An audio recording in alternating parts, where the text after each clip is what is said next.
Hello bookworms! Today I'm going to be doing another news and stuff video. So I was going to film one of these last weekend because there was already like so much news that came out since the last time that I filmed one, which was like not that long ago. And then I was like, wait a second, it's San Diego Comic-Con. We're gonna get so many announcements if I try to film this video on like Friday or Saturday, so I just have to wait until the next week. So that's where we are. Though we do have a lot of book stuff, we do also have a lot of adaptation things, and those are gonna come later on in the video, but I'm just gonna get into it and follow my normal routine of starting with book news and cover reveals. So first we got a cover for Fonda Lee's new book, Untethered Sky. This is a novella that's coming out from Tor, and I'm so excited to read this one. I just finished reading Fonda Lee's Greenbone Saga, and it's one of my favorites of all time. I cannot wait to read what she has next for us. Next, Samantha Shannon announced that she's going to be publishing a prequel novel to Priory of the Orange Tree. This is a standalone novel. It's entitled A Day of Fallen Night, and it's going to be coming out in January of 2023. Next, Sarah J. Maas announced that the Throne of Glass series is going to be getting new covers. There's different covers for the hardcovers versus the paperback. I still like the original covers much better than these new ones that we're seeing. The new hardcover of Assassin's Blade actually reminds me very much of Go Set a Watchman by Harper Lee. I think it has like the same kind of typography and color scheme going on. And then the second book, first book, Throne of Glass, reminds me very much of the new sci-fi book that came out earlier this year, A School for Good Mothers. These are scheduled for release on February 14th of 2023, so we won't be waiting for them too much longer. I don't know that I'm in the market to spring for a new set, but these are a new option if you like these covers better. I'm actually really curious to see if they're going to do what they did with ACOTAR and start selling them at adult hardcover pricing, but that remains to be seen. Next, Margaret Rogerson announced that she's going to be writing a sequel to A Sorcery of Thorns, which I am so excited about because that was one of my favorite novels. I really love that one. It was very like Hell's Moving Castle. This one is going to be called The Mysteries of Thorn Manor, and it is a novella, and we're going to be getting it in January of 2023. Then we got a cover for the next Critical Role book. So this is another Critical Role book. The first one followed Vex and Vax from Vox Machina, which was their first campaign, and this second book is going to be following Molly Mock from the Mighty Nine, who is from campaign 2. I'm personally really excited for this one. I really am looking forward to getting more of Molly Mock's story. He's a very interesting character, very cool looking tiefling, and I really love the cover. This one's called The Nine Eyes of Lucian, and it's written by Madeline Rue. Next, Chloe Gong announced that she's going to be publishing a new book that includes short stories set in the same world as These Violent Delights and her next novel, Foul Lady Fortune. This book is called Last Violent Call, and it's going to include 2 novellas, and this one's going to be coming out in February of 2023. Then it was announced that Rosamund Pike is going to be narrating the next 2 books in the Wheel of Time series, so we already got a narration from her for the first book, Eye of the World, and that kind of came out in conjunction with Amazon's adaptation of the Wheel of Time. We're going to be getting The Great Hunt from her on August 2nd, and then it's going to be followed by The Dragon Reborn, but that one will be releasing in 2023. Then we got a cover reveal for The Luminaries by Susan Dennard. I really like this cover. I think it's really beautiful. I'm very excited to read this one. Then we got the cover for Queen of Myth and Monsters by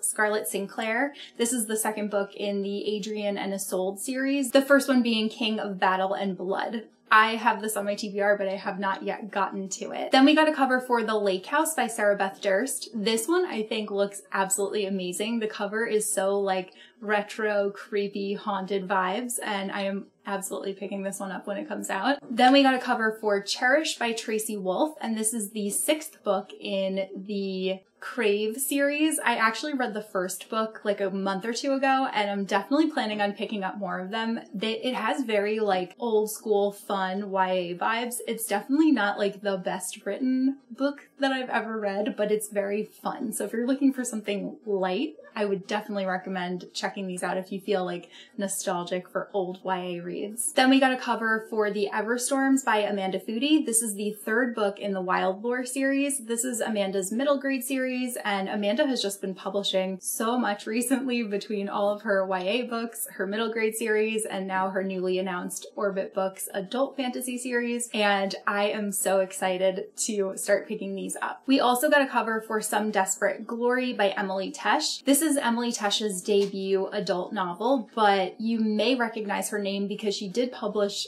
a novella duology from Tor.com. The first book being Silver in the Wood. It has that like really beautiful cover. I still have to read this one, but her new one is going to be a queer space opera. Then at San Diego Comic-Con, Pierce Brown announced the 6th book and 7th book in the Red Rising series. The series was supposed to conclude with book 6, but he has too much that he needs to wrap up, so he announced that book 6 is not going to be the final book. There will be a 7th book after that, and book 6 is entitled Lightbringer, and shortly thereafter the 7th book will be released, and that one is going to be called Red God. Then we got the cover for Immortality, A Love Story by Dana Schwartz. I think that these covers are just so imaginative. I love the first one, the anatomy one that looks like a heart, and now this one, this dress just looks like a brain. It is so clever and just such a great design. Then we have some acquisition news. So the first one is from Orbit Books, who has announced that they will be publishing The Phoenix King. This book is by Aparna Verna, and this is the first book in a planned trilogy. It involves mystic fire, political intrigue, and forbidden romance. Then Tor announced that they acquired Kel Woods' adult debut fantasy novel. This one is called After the Forest. It's a dark fairy tale exploring the repercussions of a childhood filled with magic and how happily ever after isn't always so happy. This one's expected to publish in 2023, and I know I will definitely be reading it. Then another dark fairy tale, but this time in the form of a novella. Tor.com announced that they acquired The Butcher of the Forest by Primi Mohammed. This one follows a world-weary woman in a race against the clock to rescue the children of a wrathful tyrant from a dangerous otherworldly forest. This one's not expected to release until 2024, so we definitely have some time on that. Simone St. James is going to be releasing an original audiobook novella. This one's coming out on October 4th, and then it will later be released in ebook form in January of 2023. This one's called Ghost 19, and it follows a woman who is trapped in her home in upstate New York in 1959. Then I have a Del Rey acquisition, which I am so excited for. So Ava Reed, who wrote The Wolf and the Woodsman and Juniper and Thorn, has announced that her next novel, Lady Macbeth, will be coming out in 2024. This is a reimagining of Shakespeare's play Macbeth, but it's from the perspective of Lady Macbeth. Then we got a cover reveal for the next Star Wars novel in the High Republic. This is an audiobook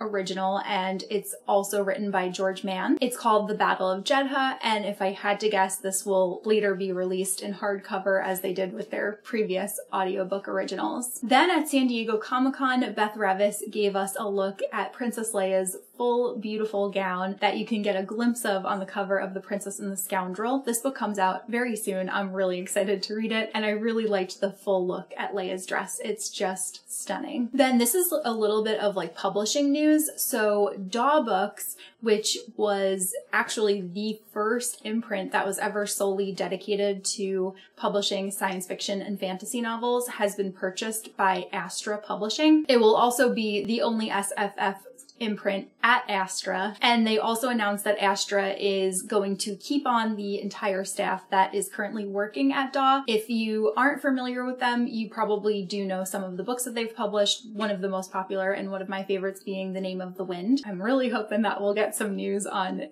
a 10th anniversary edition, even though we're like a little bit late on that for Wise Man's Fear, and then hopefully that third book at some point. And all of their books will continue to be distributed by Penguin Random House. Then we found out that Ali Hazelwood's STEMinist novellas, all three of them were originally released as audiobooks. They were later released as ebooks, and it's now been announced that they will get a paperback bind-up, and in that bind-up, they will also include a never-before-seen short story. The bind-up is going to be called Loathe to Love You. Then I thought this was pretty interesting, but Shonda Rhimes is actually teaming up with Julia Quinn, who is the author of the Bridgerton series, because Bridgerton is getting a spin-off series on Netflix that is going to be following the Queen. Prior to the release of that spin-off, Julia and Shonda are going to be collaborating on writing a novel to accompany that spin-off. So it's kind of backward. Then moving on to special editions, I feel like I have so much to talk about in this category. The first one being that we just found out that Brandon Sanderson's Dragonsteel shop is going to be releasing the leather bounds for Way of Kings and for Warbreaker on August 1st. These ones are going to be unsigned,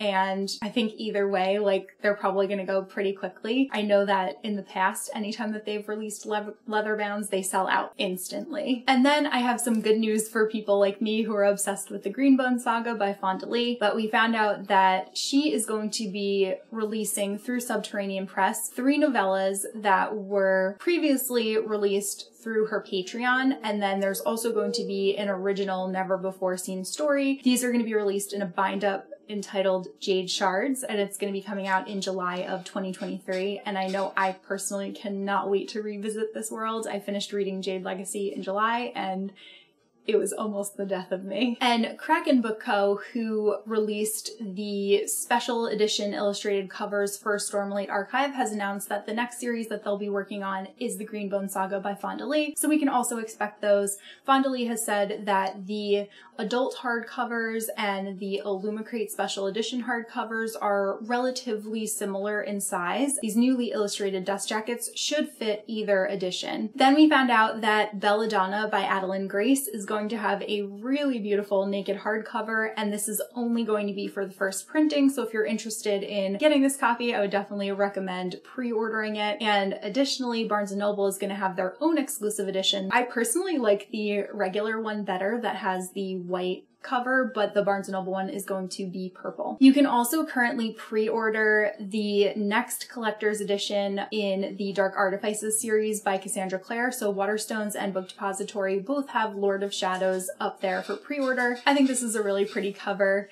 It's so interesting the way that they decided to do these, because the Shadowhunter books have a very, very unique style that they always follow, and this particular set of Dark Artifices books just like don't fit at all, but they are very pretty. Then Golan's announced that they're going to be releasing a special edition of The Last Unicorn by Peter S. Beagle, and I'm so excited about this because there are like no good editions of The Last Unicorn, and this is such a good book, and I'm so excited to finally be getting something that I want to like keep and display on my shelves.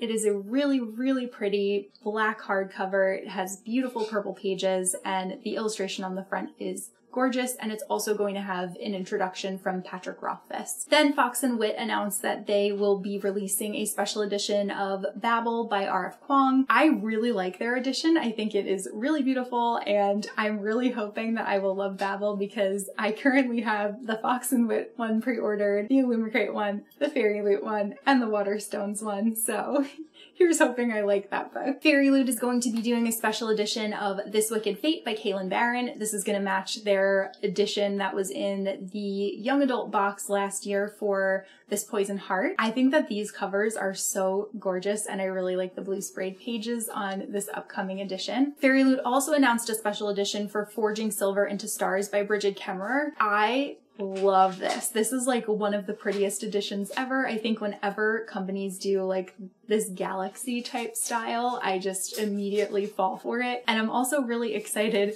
to read this book. It is set in the world of the Cursebreakers, though I do have to finish reading that trilogy, but I think it's really fun that she's going to be revisiting that world. Fairy Loot is also doing special editions for The Dauntless Path. These are by Indisar Kanani, and they match the edition of Thorn that Fairy Loot previously released. This is a duology, and it is a spin-off series from that original book, Thorn. The ombre pages are stunning. Owlcrate has also released a special edition of Forest Fall by Lyndall Clipstone. This one matches their previously released edition of Lake's Edge, and these are definitely on my TBR for the fall. I think Owlcrate did a really beautiful job making editions of these. They're just gorgeous, and they seem very autumnal. Illumicrate's going to be releasing a special edition of The Demon in the Wood by Lee Bardugo. This is a graphic novel, and it's following the Darkling in his younger years. I'm pretty excited about this one. I'm not the hugest fan of the Grisha trilogy, but I think that this edition is really pretty, and I think that it'll be fun to see a graphic novel version of the Darkling. And Illumicrate also announced a special edition of The Atlas Paradox by Olivia Blake. This is the second second book after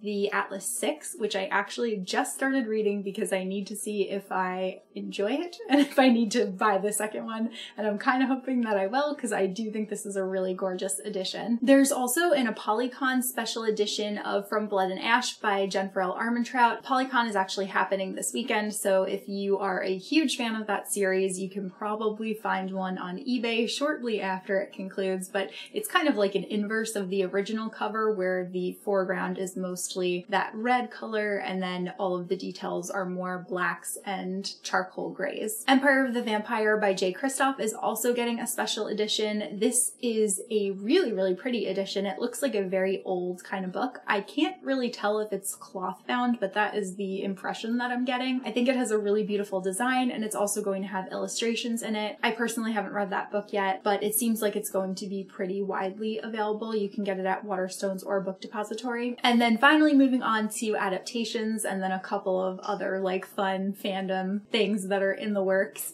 We've got a lot to cover here. So we got new images, a teaser trailer, and a full trailer for Rings of Power, which is going to be coming to Amazon Prime on September 2nd. Personally, I am so excited to see the show. I was not 100% sold on it initially, but since seeing the trailer footage, I feel like I could really, really love this one. I'm especially excited to see a young Galadriel. I also really love the image of all of them sitting at the dinner table. I just think it looks so like magical, and like I just wish that I could be at that dinner party. And we also know that the show is already slated to run for 5 seasons, which is pretty amazing.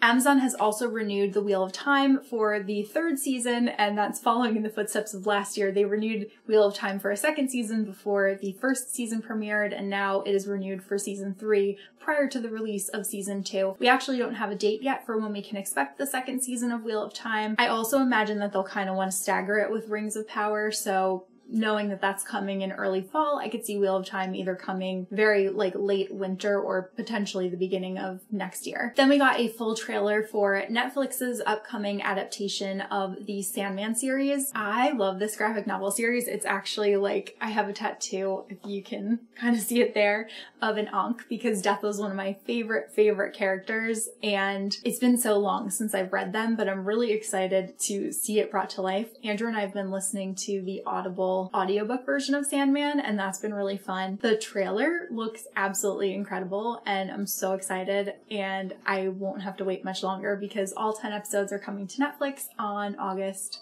5th. I also think it's really fun that Dave McKean, who did a lot of the illustrations for the Sandman series, actually created a different end credit sequence for each episode in the series. Then Disney Plus announced that they're going to be doing a live-action adaptation of Christopher Paolini's Inheritance Cycle series, the first book being Aragon, though Disney has made a point to say that they will be adapting all 4 books, not just the first book, and Christopher Paolini is going to be one of the head writers on the show. There was like a huge campaign that was going on last year to get them to redo Aragon because nobody was pleased with the first adaptation. Then Rick Riordan announced in a blog post that Percy Jackson is likely going to be released in 2024. He said that they are doing everything on schedule. They are likely to finish filming in December of this year, and then they need time, obviously, to put everything together and edit.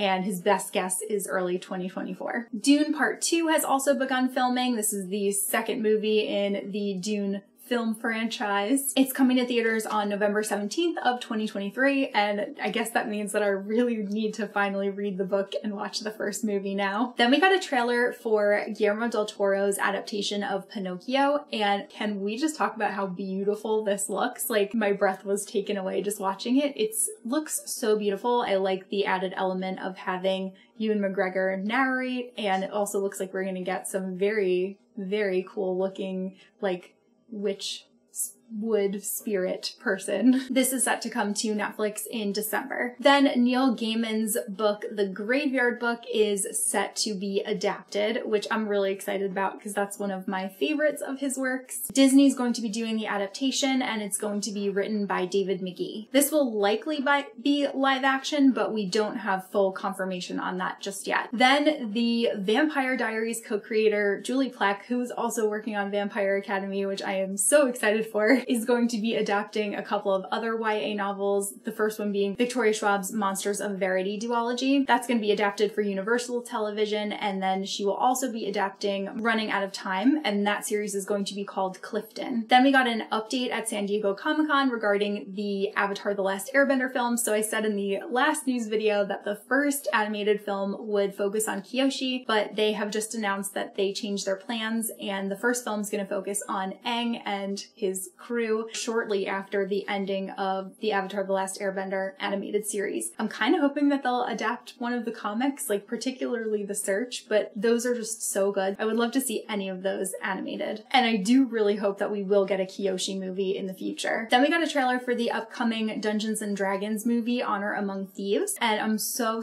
excited for this. I think that it looks really good. I was very skeptical of this film before seeing the footage, but I think the trailer looks amazing and I can't wait to see this one. Then we found out that The Dragon Prince will finally be returning to Netflix in November with their 4th season. We've been waiting and waiting.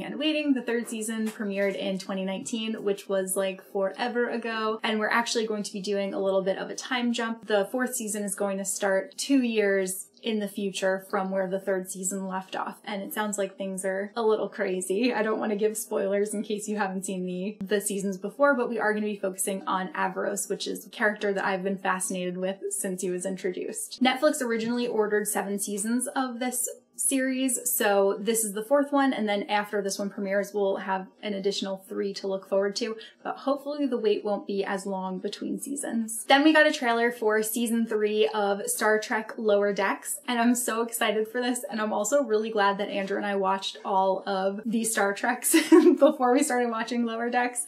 I think Lower Decks is just such a fun series, and it really has a lot of payoff for anyone who has watched all of the other Star Treks. They make so many references to the live action shows, and it looks like we're going to be getting some Deep Space Nine references in this series, which I just can't wait for. We also found out that Lower Decks is going to have a mind-bending crossover episode with Star Trek Strange New Worlds, which is especially interesting because Lower Decks is animated and Strange New Worlds is live action. So we're not really sure if that means that it's going to be part animated, part live action, or if the voice actors from the animated show are going to be making an appearance in the live action, or how it's going to happen, but it's all going to be directed by Jonathan Frakes, who played Riker in Next Generation, and I'm really excited to see it all come together. And then lastly, we also got to see some character posters and looks at all of the next gen actors that are coming back for the 3rd season of Picard. Season 3 of Bridgerton was also announced, and it looks like this season will be following the love story between Penelope and Colin, and that is an adaptation of the 4th book, Romancing Mr. Bridgerton. We also got a trailer for Rob Zombie's The Munsters, and I am particularly excited for this. I watched The Munsters so much as a kid, and I just absolutely loved that show. Like, it was so much fun. My whole family would watch it together. It's probably part of the reason why I enjoy so many like spooky kind of things, but I think that this looks really fun because it definitely has that like comedy aspect to it,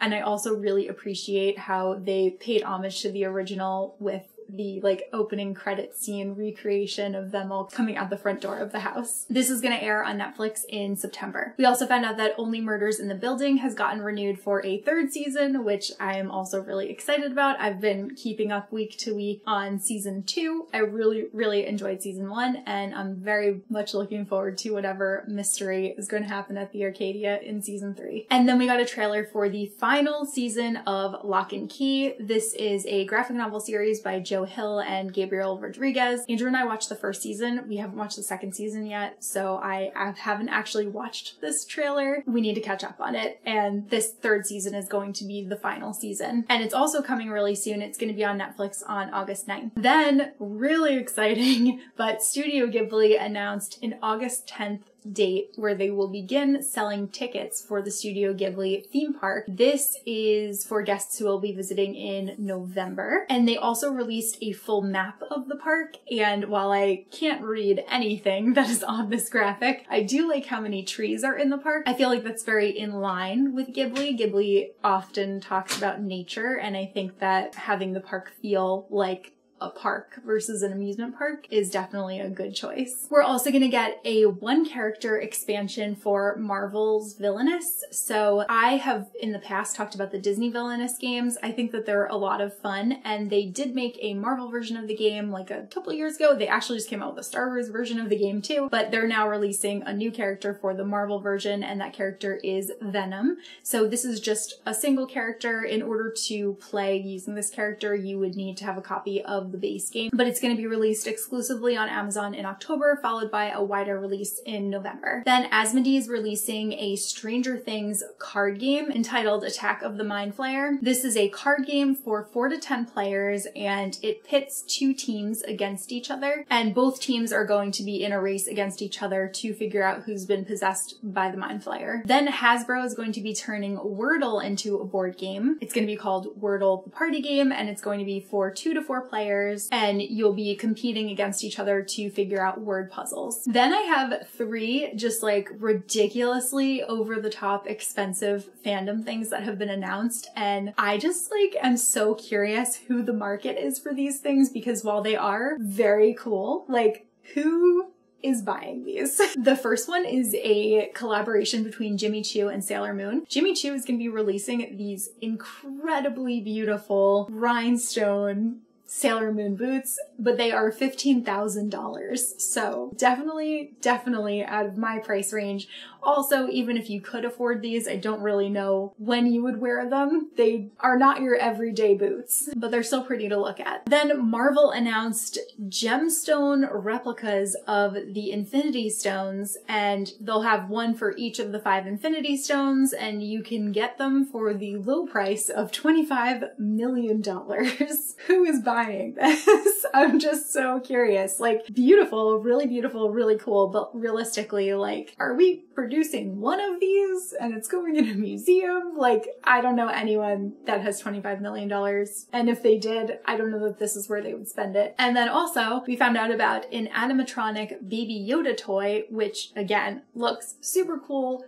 Love Baby Yoda so much, but it is $100,000. So more reasonable than the Infinity Stones, but still, that's a lot of money. And then lastly, I just wanted to say that we got so many Marvel announcements at San Diego Comic-Con as expected. Marvel announced the next phase of all of their plans. They announced all the titles of everything that we can expect, and I decided not to cover them just because you can find them everywhere. Like, I feel like everyone is just talking about everything, but I will just highlight and say that what I'm most excited for are Daredevil Born Again, which is going to star Charlie Cox and Vincent D'Onofrio, and then also the Disney Plus show Agatha Coven of Chaos, which is going to focus on Agatha Harkness from WandaVision. Can't wait for that. So that is finally everything. I feel like this is a really long news video, and it shouldn't have been because it's like not that long after my last news video, but there was just a lot to cover. So hopefully the next one will be a little shorter. I wanted to do these more frequently so they wouldn't be as long, but here we are. So let me know what you are excited about. I feel